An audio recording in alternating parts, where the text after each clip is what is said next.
उत्तर प्रदेश के लोकप्रिय मुख्यमंत्री आदरणीय योगी आदित्यनाथ जी,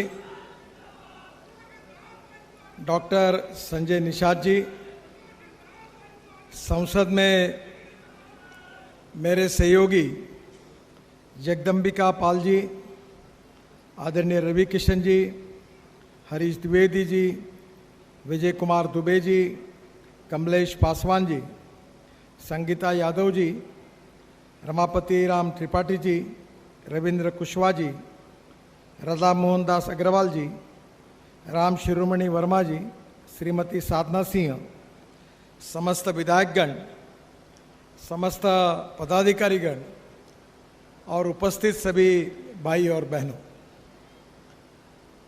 भगवान गौतम बुद्ध, भगवान महावीर, प्रभु श्री रामचंद्र, इनकी इस पवित्र धरती पर आज मुझे आने का सौभाग्य मिला, ये मेरा परम भाग्य है। यह जो भूमि है, महान संत गोरखनाथ जी ने अपने कार्य और कर्तृत्व के साथ एक प्रकार से नई दिशा देने का काम भी किया है। आज मुझे बहुत खुशी है कि आज इस क्षेत्र में आदरणीय योगी जी के मार्गदर्शन में 10,000 करोड़ से ज़्यादा कार्यों का लोकार्पण और शिलान्यास हो रहा है। मैं निश्चित रूप से योगी जी का अभिनंदन करूंगा कि ये जो कार्य हो रहा है इसके लिए तो करूंगा ही, पर मैंने अभी योगी जी को एक बात बताई कि 4 दिन पहले मैं भोजन कर रहा था तो मेरे पत्नी ने मुझे पूछा कि उत्तर प्रदेश में ये क्या शुरू है। जब मैंने उनको उसकी जानकारी बताई तो उसने मुझे भगवद गीता की वो बात बताई कि जब जब अन्याय होता है, अत्याचार होता है तो मैं अवतार लूंगा और दुष्टता को और दुर्बलता को मैं पूरी तरह समाप्त करूंगा। ऐसा जिस प्रकार से श्री कृष्ण जी ने कहा और किया था, उसी प्रकार से योगी जी ने जो दुष्ट प्रवृत्ति के लोग थे,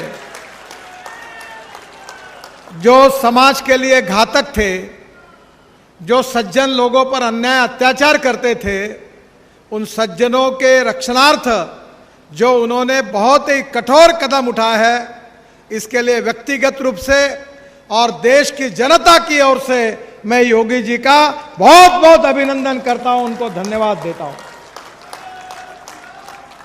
बहुत सज्जन लोगों के दिलों में इस सब घटनाओं के साथ एक आत्मविश्वास पैदा हुआ है कि जब जब दुर्जन लोग इस प्रकार का अन्याय और अत्याचार करेंगे तो कहीं ना कहीं ऐसी शक्ति, ताकतवान शक्ति आगे आएगी कि जो दुर्जनों का संहार पूरी ताकत और शक्ति के साथ करेगी। यही समाज की अपेक्षा है।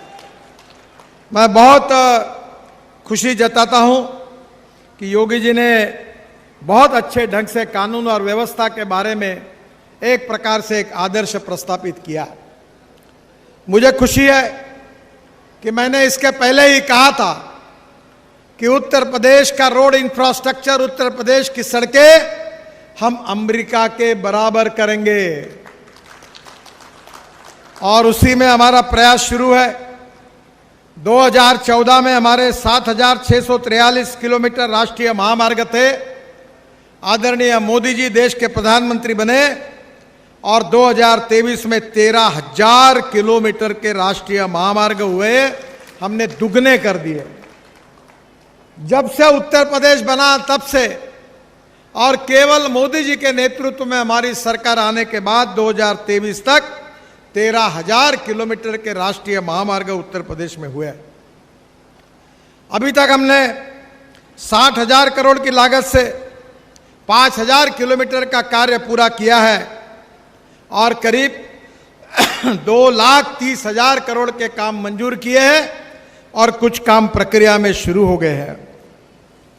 मेरा विश्वास है कि 2024 जब समाप्त होगा तो उत्तर प्रदेश में हम 5 लाख करोड़ रुपए के रोड का कार्य करेंगे और उत्तर प्रदेश को अमेरिका के बराबर पहुंचाने का काम हम निश्चित रूप से करेंगे।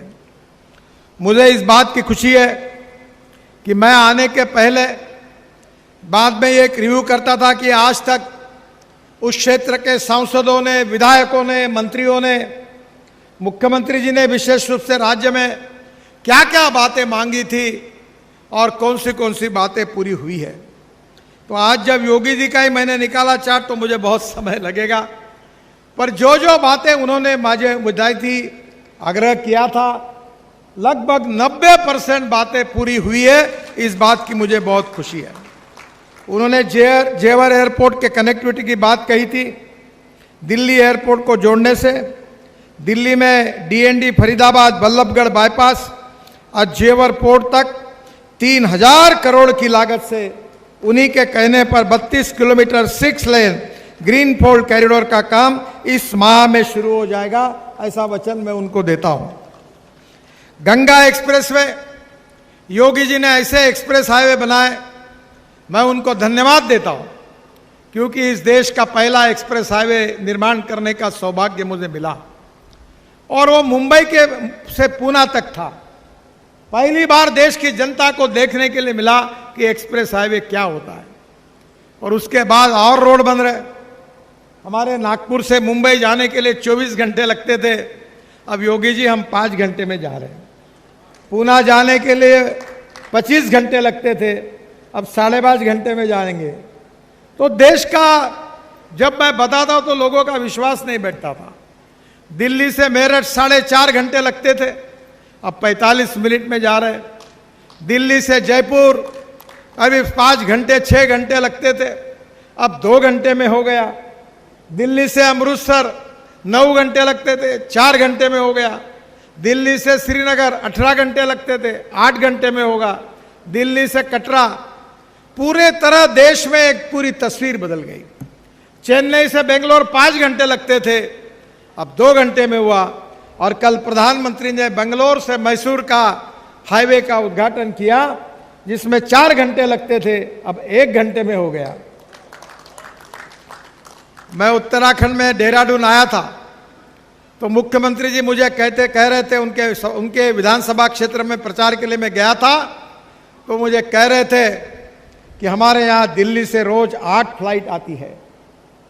मैंने उनको कहा चिंता मत करिए, इस साल के दिसंबर के बाद दिल्ली से देहरादून बन जाएगा, केवल 2 घंटे में एक भी फ्लाइट आएगी नहीं, दिल्ली की फ्लाइट पूरी बंद हो जाएगी। अब योगी जी मैं आपको विश्वास दिलाता हूं कि धीरे धीरे दिल्ली से लखनऊ ये भी फ्लाइट बंद हो जाएगी और कुछ दिनों के बाद गोरखपुर के लिए भी लोग सोचेंगे कि फ्लाइट में जाना है कि गाड़ी में जाना है। क्योंकि हमारे देश में मोदी जी के नेतृत्व में इंफ्रास्ट्रक्चर डेवलपमेंट को प्राथमिकता मिली। पूर्वांचल एक्सप्रेसवे और गंगा एक्सप्रेसवे, ये दोनों को हम कनेक्टिविटी दे रहे हैं। मेरठ बुलंदशहर मार्ग पर 300 करोड़ की लागत से 8 किलोमीटर का स्पर बनाकर हम गंगा एक्सप्रेसवे को कनेक्टिविटी दे रहे हैं। पूर्वांचल एक्सप्रेसवे में गाजीपुर से बलिया होकर माझी घाट तक 5320 करोड़ की लागत से 134 kilometre 4 lane greenfield link expressway Purvanchal expressway से जोड़ा जाएगा। ये भी मांग हमने पूरी कर दी है। इसके लिए मोहम्मदाबाद के बठोर में एक इंटरचेंज भी हम बना रहे हैं। प्रयागराज कुंभ में आपने मांग की थी कि प्रयागराज में बेहतर कनेक्टिविटी बननी चाहिए। प्रयागराज में मध्य प्रदेश और उत्तर प्रदेश के प्रमुख शहरों को जोड़ने का काम तेजी से हो रहा है। प्रयागराज से कानपुर 2160 करोड़ की लागत से 145 किलोमीटर 6 लेन मार्ग का निर्माण मई 2023 में हो जाएगा। रायबरेली जगदीशपुर अयोध्या 4 लेन का निर्माण 2600 करोड़ की लागत से 107 किलोमीटर 4 लेन सड़क का निर्माण जुलाई 2023 में हो जाएगा। लखनऊ से वाराणसी 4 लेन का निर्माण करीब 8850 करोड़ रुपए लागत से 268 किलोमीटर का 4 लेन मार्ग का निर्माण हो रहा है। यह काम अप्रैल 2023 में पूरा हो जाएगा। लखनऊ से वाराणसी होकर प्रयागराज में केवल 3.5 घंटे में हम पहुंच जाएंगे।